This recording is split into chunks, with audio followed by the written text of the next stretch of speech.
Kwa heshima Mzega Chuma, mimi nimekuja hapa na nitamani siku zote mingi, lakini sikuwahi kufika.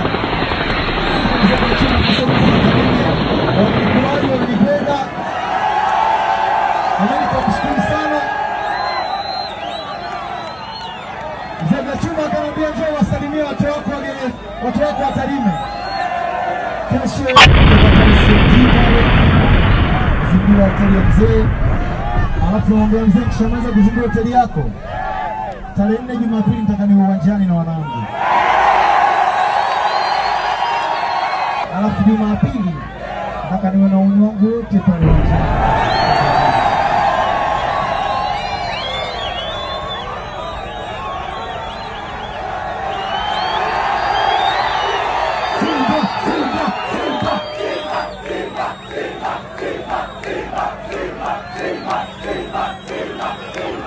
Nisende huku kitambo sana, msimu wa mwisho nimekuja lini? Kwa hiyo